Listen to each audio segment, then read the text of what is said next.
علم حاصل کرتے ہیں، عموماً مطالعات بہت کرتے ہیں. ابھی محرم آ رہا ہے، مجالس کی تیاریاں شروع ہیں، تمام دنیا میں شروع ہیں، خصوصاً اہل خطابت جن کی بکنگ ہو چکی ہے اور کئی جگہ پر انہیں مجالس عشرے پڑھنے ہیں، خمسے پڑھنے ہیں، اور یا انہیں اپنا تعارف کروانا ہے، اپنی پرفارمنس دکھانی ہے، لوگوں مومنین کے سامنے جا کر جلوے دکھانے ہیں اپنی خطابت کے، پھر لوگوں نے ان کو منتخب کرنا ہے، پسند کرنا ہے، پھر اگلے سالوں کے لیے انہیں دعوتیں آئیں گی. یہ سارے محرم کے ایام سے پہلے بھرپور تیاریاں شروع کر دیتے ہیں، کتابیں پڑھتے ہیں اور دوسرے خطباء کی تقاریر سنتے ہیں اور نکتے تیار کرتے ہیں. سب کس لیے ہیں؟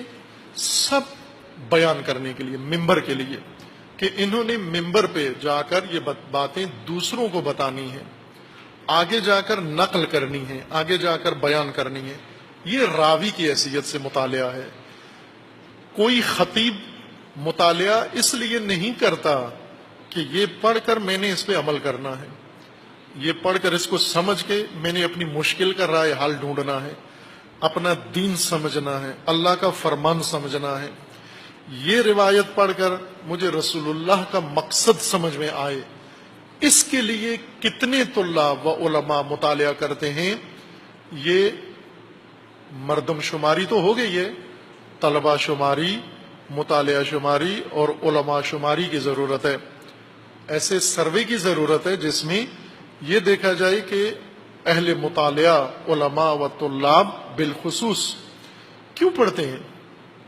اب کلینی نے لکھی، مرحوم کلینی نے لکھی، یہ اس میں سے پڑھ لیتے ہیں، حدیث اٹھا لیتے ہیں، پڑھ کے آ کے مجمع کو سنا دیتے ہیں.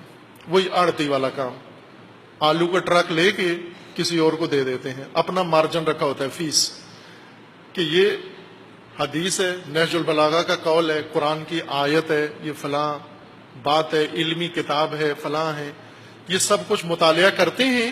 مطالعہ کر کے یہ سارا علم محصول کسی اور عالم کا ہے، کسی مفکر کا ہے، کسی اور شخص کی محنت ہے، جس نے تعقل کیا، جس نے عمر صرف کی علم کے حصول، کوئی چشمہ، کوئی بحر، کوئی دریا کا علم کا، جس کے بحر بے کراں سے یہ علم پھوٹا ہے، جس کے اندر اللہ نے علم کے چشمے ابھارے ہیں، اس کے علم کے اور حکمت کے سوتے اس کے دل پہ نکلے ہیں، پھوٹے ہیں، اور اس نے یہ سب کچھ. بہت سارے علماء ہیں جنہوں نے یہ کام کیا، محنت کی، محنت سے پڑھا، پڑھ کے اس پہ محنت کر کے اس کو سمجھا اور اس میں غور کیا، تدبر کیا، اور اسی پڑھے ہوئے علم سے مزید علوم استنباط کیے، استخراج کیے، اور پھر اس کے بعد علم کا ایک پیش بہا خزانہ، ذخیرہ دوسروں کے لیے فراہم کر دیا.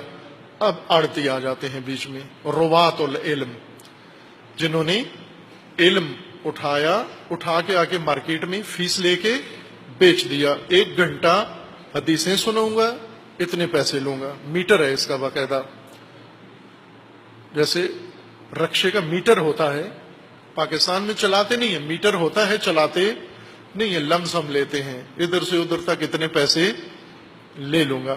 ویسے بجلی کے بھی میٹر ہیں، لیکن پاکستانی کوئی میٹر چلانا پسند نہیں کرتے، سارے میٹر انہوں نے آف کیے ہوئے ہیں. آف میٹر میں پاکستانی آسودگی محسوس کرتے ہیں، ان کے لیے آسائش ہے، آف میٹر میں چلتے ہیں. اب یہ شخص جو اس نیت سے آ کر پڑھتا ہے، داخلہ لیتا ہے، میں آتے ہی اسی نیت کے ساتھ ہیں، میں جاؤں گا مدرسے میں پڑھوں گا، داخلہ لیتا ہے، پڑھ کر ایک بہت معروف خطیب بنوں گا. چونکہ جب فیسیں سنتا ہے، خطیبوں کی فیسیں سنتا ہے، اس وقت کھلاڑیوں کے بعد سب سے بھاری معاوضہ خطیبوں کا ہے. کھلاڑی بہت مہنگے ہیں، پروفیشنل کھلاڑی، یہ پاکستان کے بیچارے رلتے رہتے ہیں کھلاڑی، یہ اتنا بھاری معاوضہ نہیں ملتا، لیکن دنیا میں کھلاڑیوں کو بہت بھاری معاوضہ ملتا ہے. اخباروں میں پڑھتے رہتے ہیں ہم، مثلا ایک فٹ بال کا کھلاڑی ہے، وہ اربوں روپے اس کی قیمت ہے. جیسے منڈی میں بیل آتا ہے بہت شاندار، اس کی قیمت لگتی ہے، اس طرح فٹ بال کے کھلاڑی باقاعدہ بیچتے ہیں، فروخت کرتے ہیں. اور اس کے بعد اگر ہم دیکھیں عالمی منڈی میں تو خطیبوں کی قیمت دوسرے نمبر پر آ جاتی ہے. ان خطیبوں نے سارا علم جمع کیا، ٹوٹکے جمع کیے، تارو خشک جمع کیا، ہر چیز بٹوری اور مضمون تیار کیے، مجلسیں تیار کی، گفتگو تیار کی، اشرے تیار کیے. کس لیے یہ سارا کچھ اکٹھا کیا؟ کس لیے یہ ڈائریاں بھریں؟ کس لیے یہ سب کچھ کیا؟ تاکہ بھاری فیسیں لوں. ابھی پاکستان میں علم حاصل نہیں کرتے. یہ ایک اور خوبی ہے وطن عزیز کی کہ یہاں کی خوبیاں بہت نرالی ہیں دنیا میں، کہ یہاں اتنی بھی زحمت نہیں کرنی پڑتی کہ راوی کے طور پر علم حاصل کر کے ممبروں کے اوپر بیان کیا جائے. پاکستان میں خطیب بننے کے لیے فقط آپ کو چند چیزیں ہونی چاہیے. ایک تو بولنے کا ڈھنگ آتا ہو آپ کو، اور جھجک نہ ہو بولنے میں. اب جھجک میں کہہ رہا ہوں کہ یعنی کوئی شرم یا کسی پہلو سے نہ ہو انسان کے اندر. جھوٹ بولتا ہے تو بول دے، غلط بیانی کرتا ہے تو کر لے، قسم کھانی پڑتی ہے تو کھا لے، کوئی حکایت بیان کرنا پڑتی ہے کر لے. ایک شرط یہ ہے، اور ساتھ اس کے جو ایک محنت البتہ ان کو کرنا پڑتی ہے، اپنا حلیہ بناتے ہیں. حلیہ خاص قسم کا بناتے ہیں، ایکٹروں والا، اور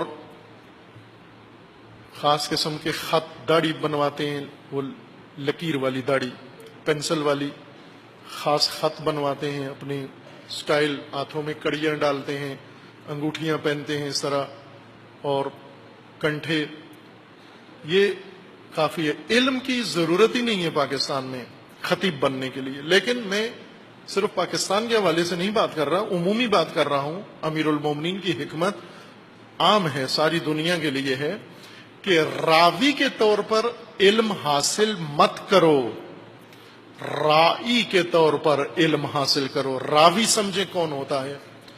راوی جو علم حاصل کرتا ہے، مطالعہ کرتا ہے، اسٹڈی کرتا ہے، پڑھتا ہے، مطلب اکٹھا کرتا ہے صرف اس مقصد کے لیے کہ اسے دوسروں تک پہنچانا ہے، اسے وہاں لوگوں کو سنانا ہے، یہ مضامین اس لیے اکٹھے کر رہا ہے.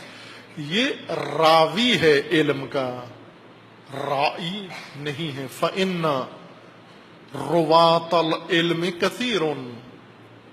راوی علم کے بہت ہیں، آڑتی بہت ہیں، دلال بہت ہیں، جو علم پڑھتے ہیں، حاصل کرتے ہیں، علم ہے ان کے پاس، لیکن یہ علم عمل کے لیے، یہ علم فہم کے لیے، یہ علم ہدایت کے لیے، یہ علم رہنمائی کے لیے، یہ علم نورانیت کے لیے، یہ علم اصلاح کے لیے یہ نہیں پڑھا.